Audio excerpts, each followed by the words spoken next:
আসসালামু আলাইকুম। এখন শুনবেন সংবাদ শিরোনাম। আক্রমণ পাল্টা আক্রমণে ভয়াবহ মধ্যপ্রাচ্য যুদ্ধ পরিস্থিতি। যুক্তরাষ্ট্র ইসরায়েল সহ 6 মিত্র দেশের সাথে একাই লড়ছে ইরান। সৌদি আরবকেও তেল শোধনাগার বিধ্বস্ত। খামেনি হত্যা আন্তর্জাতিক আইনের লঙ্ঘন, পররাষ্ট্র মন্ত্রণালয়ের বিবৃতি। কুয়েত বাহরাইনে বাংলাদেশি নিহতের ঘটনায় উদ্বেগ, চরম আতঙ্কে প্রবাসীরা। বিরোধী দল থেকে ডেপুটি স্পিকারের জন্য নাম চেয়েছে সরকারি দল। সংসদের চিফ হুইপ সহ 7 হুইপ নিয়োগ। উদ্বোধনী অধিবেশনে ভাষণ দিবেন রাষ্ট্রপতি। আদালতকে ব্যবহার করে গণভোট বাতিলের চক্রান্ত করছে অভিযোগ জামায়াতের। জুলাই সনদ বাস্তবায়নে সব সংসদ সদস্যকে শপথ নেওয়ার আহ্বান এনসিপির। আসসালামু আলাইকুম। এতক্ষণ দেখছিলেন সংবাদ শিরোনাম, এখন দেখবেন বিস্তারিত। একাই ইসরায়েল, যুক্তরাষ্ট্র এবং তার 6 মিত্র দেশকে দাঁত ভাঙা জবাব দিয়ে যাচ্ছে ইরান। অপারেশন ফতেহ খাইবারের তৃতীয় দিনে 200-রও বেশি মিসাইল ছুড়েছে আইআরজিসি। হামলায় ক্ষতিগ্রস্ত হয়েছে সৌদি আরবকে সবচেয়ে বড় জ্বালানি পরিশোধনাগার। কুয়েতে 3টি মার্কিন F-15 ফাইটার জেট বিধ্বস্ত হলেও যুক্তরাষ্ট্রের দাবি ভুলক্রমে নিজেদের ছোড়া ক্ষেপণাস্ত্রে ভূপাতিত হয়েছে সেগুলো। পাশাপাশি মধ্যপ্রাচ্যের বিভিন্ন দেশে থাকা মার্কিন ঘাঁটি লক্ষ্য করেও অব্যাহত রয়েছে হামলা। চলছে আরামকোর সবচেয়ে বড় জ্বালানি পরিশোধনাগার রাস তানুরা। সোমবার বিশ্বের অন্যতম প্রধান এই শোধনাগারে হামলা চালায় ইরান। আছড়ে পড়ে একের পর এক ড্রোন। বিস্ফোরণের পর আগুন দ্রুত ছড়িয়ে পড়ে রিফাইনারির বিভিন্ন স্থানে। দৈনিক 65 লাখ ব্যারেল তেল উৎপাদিত হয় এই শোধনাগারে। বিশ্বের মোট জ্বালানির 7% সরবরাহ করা হয় রাস তানুরা থেকে। এর কিছুক্ষণ পরই কাতারের শিল্পনগরী রাস লাফানের জ্বালানি স্থাপনা লক্ষ্য করে ড্রোন হামলা চালায় আইআরজিসি। 2টি ড্রোন আঘাত হানে স্থাপনায়। এছাড়াও হরমুজ প্রণালীতে ওমান উপকূলের কাছে একটি ট্যাঙ্কারে হামলা চালিয়েছে তেহরান। শুধু ভূমিতেই নয়, সোমবার দিনজুড়ে মার্কিন আকাশ প্রতিরক্ষা ব্যবস্থায় কঠোর আঘাত হানে ইরান। মিসাইল হামলায় কুয়েতে বিধ্বস্ত হয়েছে 3টি মার্কিন F-15 ফাইটার জেট। নিরাপদে যুদ্ধবিমান থেকে বেরিয়ে আসতে সক্ষম হয় 6 পাইলট। যদিও ওয়াশিংটনের দাবি ভুলক্রমে কুয়েতের ছোড়া মিসাইলেই বিধ্বস্ত হয়েছে আকাশযানগুলো। অপারেশন ফতেহ খাইবারের তৃতীয় দিনে তেল আবিব সহ ইসরায়েলের কৌশলগত বিভিন্ন এলাকায় ব্যাপক ধ্বংসযজ্ঞ চালিয়েছে ইরান। যুদ্ধ শুরুর পর ইসরায়েলি ভূখণ্ড লক্ষ্য করে 10 দফায় মিসাইল ছুড়েছে আইআরজিসি। এর মধ্যে 24 ঘণ্টাতেই ছোড়া হয়েছে 200-র বেশি। হাইফা, জেরুজালেম সহ বিভিন্ন এলাকায় দেখা মিলছে এমন ধ্বংসযজ্ঞের। আন্তর্জাতিক বিভিন্ন গণমাধ্যম বলছে ক্ষয়ক্ষতি আর প্রাণহানির তথ্য গোপনের চেষ্টা করছে নেতানিয়াহু প্রশাসন।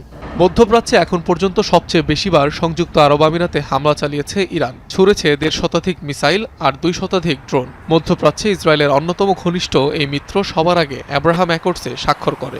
অন্যদিকে ইউএইর আল দাফরা এয়ারবেজে রয়েছে মার্কিন F-35 যুদ্ধবিমান, যা ইরানের বিরুদ্ধে হামলায় ব্যবহার হয়েছে। মধ্যপ্রাচ্যের যুদ্ধ পরিস্থিতিতে হতাহতের শিকার বাংলাদেশিরা। এতে চরম নিরাপত্তাহীনতায় দিন কাটছে মধ্যপ্রাচ্যের দেশগুলোতে থাকা প্রায় 1/2 কোটিরও বেশি বাংলাদেশি। নিরাপত্তা নিয়ে উদ্বেগের পাশাপাশি ভবিষ্যৎ নিয়েও দুশ্চিন্তায় পড়েছেন তারা। সরকার বলছে সেসব দেশে থাকা বাংলাদেশিদের নিরাপত্তা সর্বোচ্চ অগ্রাধিকার। পরিস্থিতির অবনতি হলে তাদের ফেরানোর প্রস্তুতিও রয়েছে বলে জানিয়েছেন প্রধানমন্ত্রীর পররাষ্ট্র উপদেষ্টা হুমায়ুন কবির। তবে নিয়মিত পরিস্থিতি মূল্যায়ন করে করণীয় বাস্তবায়নের উপায় খোঁজার তাগিদ দিচ্ছেন বিশেষজ্ঞরা। ইরানে ইসরায়েল ও যুক্তরাষ্ট্রের যৌথ হামলা, সর্বোচ্চ নেতা আয়াতুল্লাহ খোমেনিকে হত্যা, কয়েকশো মানুষের অকাল মৃত্যু, সব মিলিয়ে পরিস্থিতি জটিল। এ অবস্থায় উত্তেজনা ছড়িয়ে পড়েছে পুরো মধ্যপ্রাচ্যে। দুবাইয়ের বিমানবন্দরে হামলার পর সোমবার সৌদি আরবের সবচেয়ে বড় তেল শোধনাগারে হামলার ঘটনায় আতঙ্ক বেড়েছে দেশগুলোতে। কেবল সৌদিতেই অবস্থান প্রায় 30 লাখ বাংলাদেশির। এর বাইরে আরব আমিরাতে লাখ 10 সহ সব মিলিয়ে মধ্যপ্রাচ্যে অন্তত 50 থেকে 60 লাখ বাংলাদেশি কর্মরত। সোমবার দুপুর পর্যন্ত প্রাণ গেছে 2 বাংলাদেশির, আহত হয়েছেন কয়েকজন। তবে সবার অবস্থান জানা সম্ভব নয়। এ পরিস্থিতিতে চরম উৎকণ্ঠায় প্রবাসীরা। সকাল 7টা সাড়ে 7টা বাজে একটা বোমা বিস্ফোরিত হয়েছে আমাদের ইন্ডাস্ট্রিয়াল এরিয়াতে।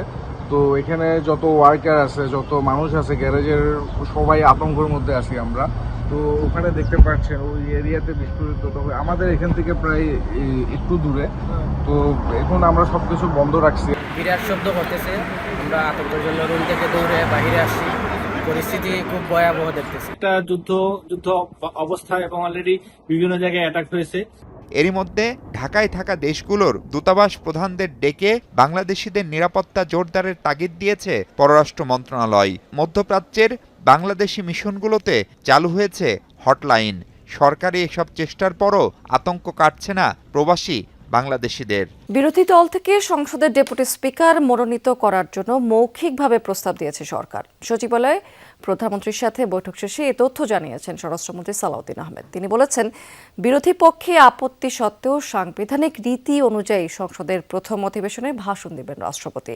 সংবিধান সংস্কার পরিষদ বিতর্কে স্বরাষ্ট্রমন্ত্রী বলেছেন, সংবিধানে নেই এমন কিছু করবে না সরকার। সচিবালয়ে প্রধানমন্ত্রীর সাথে বৈঠক শেষে স্বরাষ্ট্রমন্ত্রী সাংবাদিকদের জানান, এরই মধ্যে প্রধান বিরোধী দল জামায়াত ইসলামীকে ডেপুটি স্পিকারের নাম ঠিক করতে বলা হয়েছে। এবং জুলাই জাতীয় সনদে যে আমরা যেটা ঐক্যমতের ভিত্তিতে যেটা আমরা সমঝোতায় এসেছি রাজনৈতিক সমঝোতার দলিল হিসাবে, সেটার বাস্তবায়ন এখন থেকে শুরু করতে চাই। সেই জন্য আমরা আমাদের দলের পক্ষ থেকে প্রধান বিরোধী দলকে আমরা মৌখিকভাবে আমরা সাক্ষাতে তাদেরকে অফার করেছি তারা যেন ডেপুটি স্পিকার তারা ঠিক করেন এবং সেটা সংসদে স্পিকার নির্বাচনের দিন একই সাথে নির্বাচিত হতে পারে। ত্রয়োদশ জাতীয় সংসদের চিফ হুইপ করা হয়েছে বরগুনা 2 আসনের সংসদ সদস্য এবং বিএনপির ভাইস চেয়ারম্যান নুরুল ইসলাম মনিকে। 2 মার্চ বাংলাদেশ জাতীয় সংসদ সচিবালয়ের সচিব কানিজ মওলা স্বাক্ষরিত প্রজ্ঞাপনে তথ্য জানানো হয়েছে। একই দিন পৃথক আরও একটি প্রজ্ঞাপনে জাতীয় সংসদের হুইপ হিসাবে নিয়োগ দেওয়া হয়েছে 6 জনকে।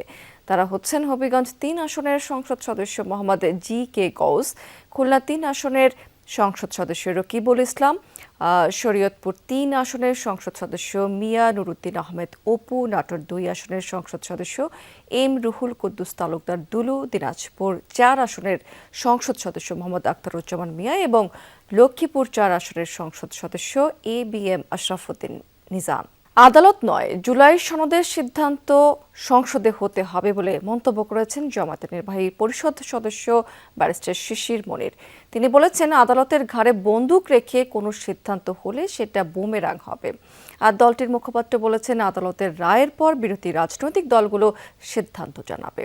এদিকে এনসিপির মুখপাত্র আসিফ মাহমুদ বলেছেন, সরকার গণভোট নিয়ে জনগণ এবং আদালতকে মুখোমুখি দাঁড় করিয়েছে। জুলাই সনদ বাস্তবায়ন আদেশ স্থগিত চেয়ে করা রিটের শুনানি শেষে মঙ্গলবার আদেশের জন্য দিন ধার্য করেছেন আদালত। সোমবার রাতে সংবাদ সম্মেলনে কথা বলেন জামাতের মুখপাত্র এহসানুল মাহবুব জুবায়ের ও দলের নির্বাহী পরিষদ সদস্য অ্যাডভোকেট শিশির মনির। এ সময় দলের মুখপাত্র বলেন, আদালতকে ব্যবহার করে গণভোট বাতিলের চক্রান্ত হচ্ছে।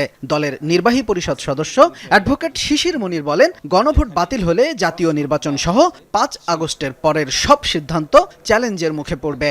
আদালতের রায় দেখার পরে আমাদের রাজনৈতিক দল, আমাদের শীর্ষ নেতৃবৃন্দ এবং আমাদের সংসদীয় দলের কমিটিতে আলোচনা করে পরবর্তী সিদ্ধান্ত আমরা জানাবো।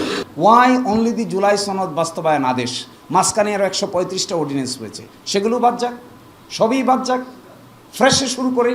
আবার আমরা ঘুরে 5 আগস্টের আমরা আদালতে এই কথা বলেছি, যদি তাই বলতে চান তাহলে সব বাদ দেন। Let us go back before 5th August.